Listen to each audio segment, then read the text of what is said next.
r/nosleep. Hosted by you/Grego525. I am Mr. Nobody. After years of hard work, dedication, and unwavering determination, my lifelong dream had finally come true, and it collapsed from one day to the other. I had the perfect family and the perfect life. As an English teacher in the quaint town of Black Rain, located in the serene landscape of British Columbia, I felt a sense of fulfillment and purpose in my daily life. My family was the epitome of happiness and contentment. We shared a bond that was unbreakable, and every moment spent together was a cherished memory. My two teenage children, Samuel and Emma, were the joy of my life. They were both outstanding students and were thrilled about the prospect of attending university in the near future. My wife Amelia was breathtakingly beautiful. Her long auburn hair cascaded down her back in loose waves, framing her delicate features and sparkling hazel eyes. She was a guide and lecturer at the local art museum, and her passion for the arts shone through in every aspect of her life. When she talked about a particular painting or sculpture, her eyes would light up with excitement, and her enthusiasm was infectious. Despite her busy career, Amelia always made time for me. We were the perfect match, and our love for each other only grew stronger with each passing day. I loved watching her teach and inspire others, and it made me proud to see how respected and adored she was by her colleagues and students alike. Together, we created a life filled with happiness and adventure. Whether it was exploring new art exhibits, hiking through the nearby mountains, or simply enjoying a cozy night in, we cherished every moment spent together. Amelia was my soulmate, my partner in every sense of the word, and I felt incredibly lucky to have her by my side. In addition to our academic pursuits, we often embarked on exciting adventures and memorable holidays together. Whether we were exploring the natural beauty of the nearby national parks or indulging in our shared love of literature, every experience was enriched by the warmth and love that we shared as a family. That day started as a typical morning. I woke up early and headed to the kitchen to prepare breakfast. The kitchen was filled with the aroma of freshly brewed coffee and the sound of sizzling bacon. I walked towards the counter and started making myself a sandwich. Samuel was sitting at the table, munching on his toast, while Amelia was getting her cereal ready. Suddenly, Emma walked into the kitchen with a perplexed expression on her face. "Good morning, sweetheart," I greeted her with a smile. "Good morning," she replied, still looking puzzled. "Who are you?" I froze for a moment, not sure how to react. "What kind of joke is this?" I asked, trying to keep my voice calm. But Emma shook her head, looking more confused than ever. "I'm sorry, I don't remember you," she said. Samuel and Amelia exchanged worried glances, clearly as perplexed as I was. "Emma, that's your dad," Samuel said firmly as if trying to convince her. But Emma just shook her head. "I'm sorry, I don't know who you are. I have never seen you," she said softly before grabbing her backpack and heading off to school. I was left standing there, feeling completely bewildered and hurt. How could my own daughter not recognize me? It was like a nightmare come true. As soon as Emma walked out of the door, panic set in and I knew I had to act fast. I ran out of the house and down the driveway, chasing after her. When I finally caught up to her in the front yard, I tried to touch her gently on the shoulder, but she recoiled from my touch as if I was a complete stranger. "Emma, it's me, your dad," I said, my voice trembling with fear and confusion. But Emma only backed away from me, looking more scared than ever. "You're not my dad. My dad doesn't look like you," she cried. I was taken aback by her words. "What do you mean? Of course, I look like your dad. I am your dad," I said, trying to remain calm. But Emma's eyes were wide with fear, and she continued to back away from me. "You're lying. You're not my dad. Leave me alone," she screamed. Her fear was palpable, and I felt a sense of helplessness wash over me. As our neighbors began to peer out their windows with curious looks on their faces, I realized I needed to back off before things got even more out of hand. I slowly retreated, watching Emma until she was safely out of sight. The weight of the situation bore down on me heavily as I stood alone in the yard, wondering what had caused my daughter to suddenly forget who I was. Back inside, I looked at Amelia, who was equally shocked by what had just happened. "What's happening to her, James?" she asked, her voice trembling. "I don't know, but we need to figure it out," I replied, my mind racing with possibilities. That day Amelia and I visited a psychologist. He had a relaxing office. He told us that teenagers sometimes go through a difficult time, and she mentioned some reasons. She said it could be a way of fighting stress, but it is only temporary, and she told us to be patient, it would go away. Amelia and I sat anxiously in the waiting room, both of us unsure of what to expect from our visit to the psychologist. I had to skip all my classes that day. As we were called into the office, I couldn't help but feel a sense of relief from the calming atmosphere. The walls were painted in soft shades of blue and green, and a small fountain bubbled quietly in the corner. The psychologist was a middle-aged woman with kind eyes and a soothing voice. She listened patiently as we explained Emma's sudden confusion and fear, nodding thoughtfully as we spoke.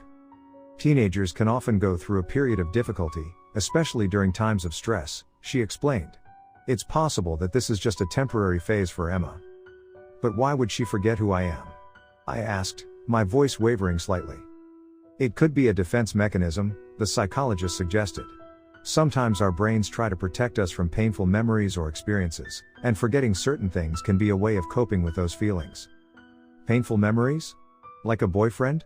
She had a boyfriend and they broke up a few weeks ago. She has been very depressed since then. Can it be the cause? I asked. Possibly, the psychologist said, but I still felt a sense of unease. What can we do to help her? I asked. Be patient, she replied with a small smile. And try not to push too hard. Let Emma come to you when she's ready. As we left the office, I couldn't help but feel a sense of uncertainty. How long would this phase last? And how could we help Emma when she was pushing us away?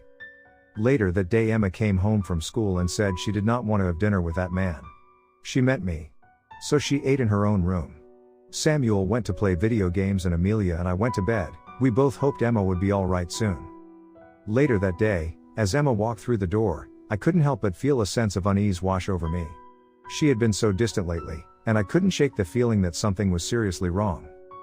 Hey, Em, I said, trying to sound casual. How was school? But she just shrugged and headed straight for the stairs without a word. It was like she was a completely different person, and it was breaking my heart to see her like this. Later on, as we sat down for dinner, Emma made her feelings clear. I don't want to eat with that man, she said, looking straight at me. Can I just have dinner in my room?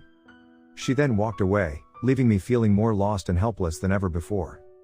After dinner, Samuel disappeared into his room to play video games, and I could hear the sounds of gunfire and explosions coming from his computer.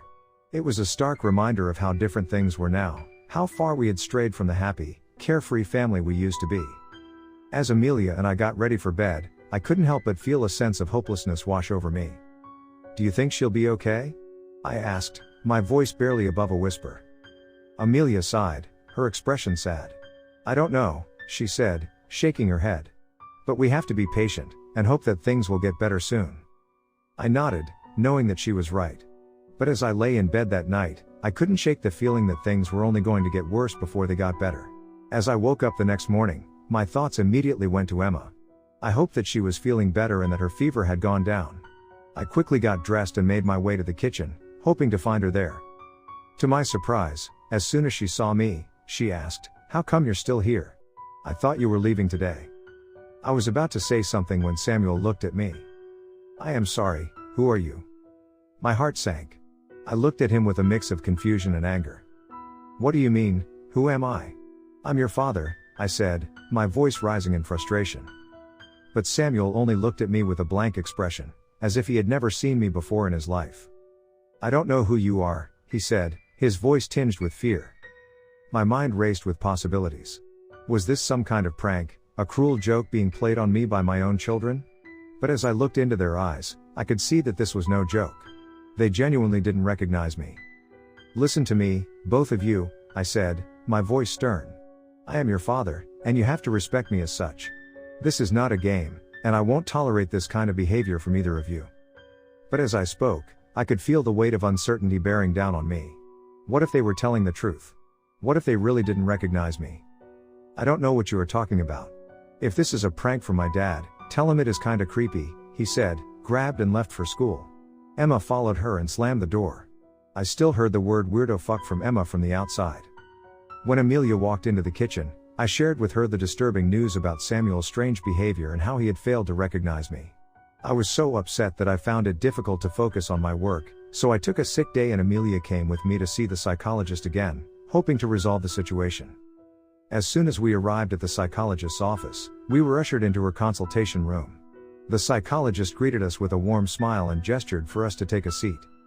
"So, tell me what's been happening," the psychologist said, looking at us expectantly. I took a deep breath and began recounting the events of the past few days, describing how both Samuel and Amelia had failed to recognize me, their own father. The psychologist listened attentively, nodding her head occasionally as I spoke. When I finished, she took a moment to gather her thoughts before speaking. It's not uncommon for siblings to have similar symptoms, she explained. It's possible that they're experiencing some kind of dissociative disorder, which could explain why they both can't recognize you. I was skeptical of her explanation, but the psychologist seemed confident in her diagnosis. I would like to see your children for a few sessions to assess their condition and provide appropriate treatment, she said. My wife and I exchanged a glance, unsure of how to proceed. We were both feeling angry and frustrated with the psychologist's diagnosis. You're saying that my children, who were perfectly normal just a few days ago, are suddenly suffering from some kind of disorder? I said, my voice rising with indignation. The psychologist remained calm and professional, trying to reassure us. It's not uncommon for teenagers to experience these kinds of issues, she said. With the right treatment, they can make a full recovery. But my wife and I were not convinced. We stood up and left the room, feeling like the psychologist was incompetent and unable to help us. That evening, dinner was the last thing on our minds. My wife and I retreated to our bedroom, where I collapsed onto the bed, tears streaming down my face. My wife held me tightly, whispering words of comfort and reassurance. We'll get through this together, she said softly. I hugged her tightly, not wanting to let go. I don't want to lose you, I said, my voice choked with emotion. You won't, she replied, her voice soft and gentle. Everything will be all right, I promise. Despite her words, I couldn't shake the feeling of fear and sadness that had settled over me like a heavy blanket. My mind was consumed with thoughts of what might happen if I couldn't help my children. Unable to sleep, I left the bedroom and wandered into the living room. I turned on the TV, but my mind was too distracted to focus on anything. Instead, I found myself lost in a sea of worries and doubts. How could I help my children if even the experts seemed unsure of what was happening to them? How could I keep my family together when everything felt like it was falling apart? The night stretched on, each passing moment filled with a sense of desperation and despair. All I could do was wait and hope that somehow, someway, things would get better. As my mind raced with worries and fears, exhaustion eventually overtook me and I drifted off to sleep. I woke up in the middle of the night. I had a strange feeling, but I did not know what it was. The couch was uncomfortable now and I wanted to go back to Amelia to the bedroom. I walked up the stairs. It was dark. I opened the bedroom door and approached our bed, but I got extremely shocked when I saw another man sleeping in our own bed, next to my wife. I jolted awake in the middle of the night, a sense of unease creeping up my spine. Something didn't feel right. The couch beneath me had become too uncomfortable, so I decided to make my way upstairs to our bedroom. It was dark, the only sound was the creaking of the wooden stairs beneath my feet. I slowly pushed open the bedroom door, my eyes adjusting to the darkness. My heart dropped into my stomach as I saw another man sleeping in our bed, his arm draped possessively over my wife's waist. I froze, my mind struggling to comprehend what I was seeing. Who are you? What the hell are you doing in my bed? I demanded, my voice shaking with anger and disbelief. The man turned on the lamp on the bedside table and picked up a vase, gripping it as a weapon. He told Amelia to call the police and she did so. The man was threatening me to leave their house because he will beat me up. I asked Amelia how come she did not recognize me, but she did not speak to me. I was backing off and left the house before the police arrived. As the man turned on the lamp, its dim light illuminated his face, revealing his angry expression. He clenched a vase in his hand, ready to use it as a weapon. Who the hell are you? What are you doing in my house? The man asked in a harsh tone. I was taken aback by his hostility and confused as to what was happening. I live here. This is my house, I stuttered, trying to comprehend the situation. The man didn't believe me and continued to threaten me. Get out of here before I beat you to a pulp, he yelled, raising the vase threateningly. Amelia, still in shock, reached for the phone and dialed the police. I tried to reason with her. Amelia, it's me, your husband. Don't you recognize me? But she remained silent, her eyes filled with fear and confusion. I slowly backed away, trying not to provoke the man any further. As soon as I was out of the room, I ran down the stairs and out of the house, still in disbelief and shock. As I waited outside for the police to arrive, I couldn't help but wonder what was going on. Why didn't Amelia recognize me? Who was that man in our bed? The whole situation seemed surreal and terrifying. I had spent a sleepless night, sitting behind the bushes and watching our house like a fucking stalker, trying to make sense of what had happened. As the sun started to rise, I saw movement at the front door. My heart racing, I watched as my children, looking disheveled and tired, stumbled out of the house. I was relieved to see them, but my mind was still reeling from the events of the previous night. I watched as they walked down the street, probably heading to school. As they disappeared from sight, I saw the stranger again, leaving the house. This time, however, he was alone. My heart sank as I realized that he must have left with Amelia. I continued to watch from my hiding spot as they said goodbye to each other, kissing passionately. I could feel my anger and sadness rising again, but I didn't know what to do. Finally, the man left and Amelia stood alone at the door, then she went inside. I knew I had to confront her, but I didn't know how to start. I approached the door and knocked. She opened the door and seeing my face, she wanted to shut it but I stopped it with my foot. "Amelia, what is going on? Who was that man?" I asked, trying to keep my voice calm. I tried to reason with her, but she just kept screaming at me to leave her alone. "Amelia, please, I just want to talk to you. We need to figure out what's going on," I pleaded, but she wouldn't listen. As we stood there arguing, a woman walking her dog stopped not far from us. She was one of our neighbors. I could feel her eyes on me, judging me, and it made me feel even more helpless. Amelia turned to the group of strangers and yelled, "Mrs. Parker, this man is harassing me. Call the police." I looked at the woman and asked if she recognized me. She told me she had never seen me. I tried to convince her that I was James, her neighbor, but she did not believe me and she was despising me. I approached the woman standing on the sidewalk, hoping to start a friendly conversation. Although she was a cold woman, we knew each other. As I got closer, her dog started barking at me wildly and I noticed a strange look in her eyes. "Hey Mrs. Parker, you know me, don't you? I'm James, your neighbor," I asked, a friendly smile on my face. The woman looked me up and down, sizing me up. "I'm sorry, I don't know who you are," she said coldly, with a hint of suspicion in her voice. I was taken aback. "What do you mean? We live on the same street. I see you all the time," I replied, my smile fading. "I'm sorry, I don't remember you," she said again, this time more dismissively. I felt frustrated and a little hurt. I didn't understand why she was being so unfriendly. "Are you sure? Maybe we've met before at a community event or something," I said, trying to jog her memory. But the woman just shook her head. "No, I'm sure I've never seen you before," she said firmly. "Is everything all right?" I turned to face him and was relieved to see a familiar face. "No, everything is not all right," I said, my voice filled with anger. "Do you want me to handle this, ladies?" he asked, his muscles bulging as he prepared to confront me. "It's all right, I'm leaving," I said and walked away. "Never dare to come back," Amelia shouted after me. The next place where I was going was my school. I hoped my colleagues would help me out of this nightmare.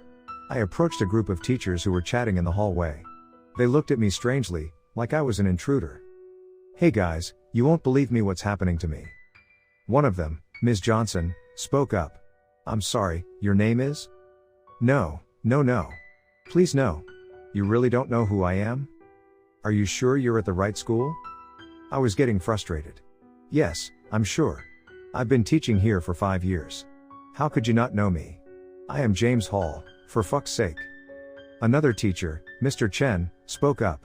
"Look, buddy, I don't know what your game is, but you need to leave before we call security." I was shocked. "My game? What are you talking about? I'm not playing any games, I'm James. Can't you see that?" Ms. Johnson approached me and spoke softly. "Listen, maybe you should take a break and see a doctor. This doesn't seem normal. James is teaching in room 101. I burst into the classroom, the door slamming against the wall as I kicked it open. My eyes were locked on the man explaining something to the students. He looked up at me and recognized me instantly. I could sense his fear. I ran towards him, pushing him onto the table and grabbing him by the neck. "Who are you? Why are you doing this to me?" I shouted, my voice trembling with rage. "Tell me the truth, or I swear to God I'll kill you." The man gasped for air, struggling to speak. I don't know what you're talking about," he stammered.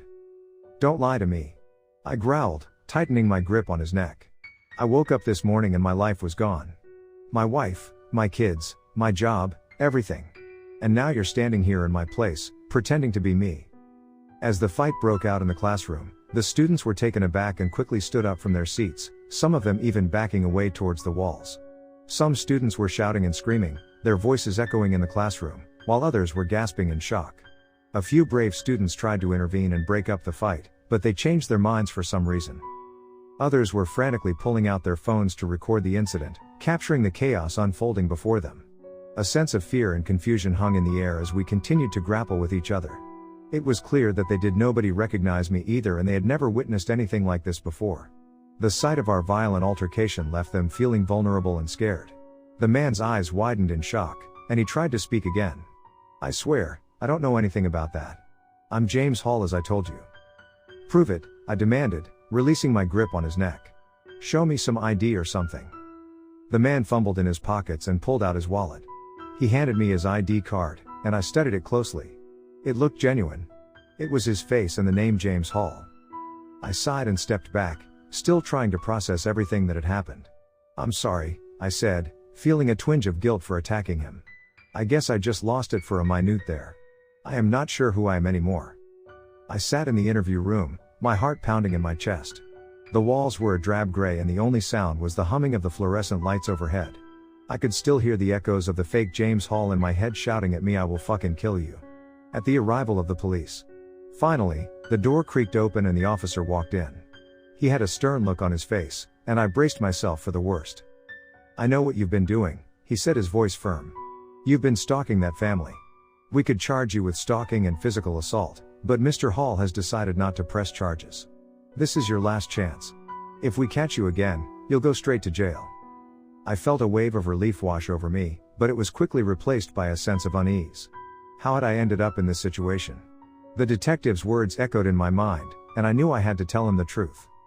"I understand," I said, my voice shaky. "But there's something you need to know. I didn't mean to stalk that family. It's all a mistake." The detective's eyes narrowed. "What do you mean?" I took a deep breath and began to explain my story. I told him about the fake Mr. James Hall, who had taken my identity and left me with nothing. I told him about my desperate search for answers and how it had led me to confront that man. But as I spoke, I could tell that the detective didn't believe me. "That's quite a story," he said, his tone skeptical. "But it doesn't change the fact that we can't identify you. You're not in the system. So why don't you tell me the truth?" I felt a cold sweat break out on my forehead. I knew that if I stuck to the same story, I would end up in jail. So I made a split-second decision. "I'm homeless," I said, my voice barely above a whisper. "I don't have any ID or anything like that." The detective looked at me for a long moment, then nodded. "All right. But I'm warning you, if we catch you stalking that family again, you'll be sorry." With that, he opened the door and motioned for me to leave. I stumbled out of the interview room, my head spinning. I had narrowly avoided jail, but at what cost? I spent most of my days wandering the streets, feeling like a complete outcast. The homeless shelters I stayed at provided only temporary relief from my misery. While staying at the shelter, I was grateful to have access to the internet. I eagerly logged onto websites such as Facebook, Reddit, and online banking, only to find that all of my accounts no longer existed. As I perused my wife's Facebook profile, I was taken aback by the appearance of a new husband in her photos. It seemed as though they had always been together, and the images portrayed a convincing picture of happiness between them. Super weird and creepy. My accounts, on the other hand, had been wiped out of existence, and I was forced to register new accounts from scratch. Even my government-related accounts were invalid, leaving me feeling as though I had been completely erased from this world. Since I was non-existent, I occasionally took up odd jobs like washing cars or doing dishes in kitchens. But most of my time was spent watching my own house from a distance in disguise, trying to get a glimpse of my family. A few times, I was tempted to break in and try to find something like my old belongings if they existed, but they installed an expensive security system. I remember watching my children as they were walking to school with their backpacks on. I couldn't resist the urge to approach them, to see if they would recognize me. I felt like a monster, a complete stranger in my own family's life. I knew I had to keep my distance, to avoid causing any more trouble. I could also see that man as he gave me a kiss to my wife and went to my workplace by my car to my classroom to be with my students. I couldn't help but feel a surge of anger and jealousy. Then one day, after a week of staying away, I paid another visit to the house. As I was standing at a distance from my house, something strange caught my attention. The husband was outside, standing awkwardly and appearing to be in a state of confusion. He was hiding behind a tree, peering out from time to time at the house, and wearing only a robe. I wasn't sure if he had spotted me, but I felt a knot form in my stomach. What was going on? As I tried to make sense of the situation, the front door of the house suddenly opened, and a man I had never seen before stepped out. He gave a quick goodbye kiss to Amelia, the wife, before rushing off to work. The husband lingered outside for a few moments longer, and that was when he finally seemed to notice me. Our eyes met, and we were just standing there, speechless.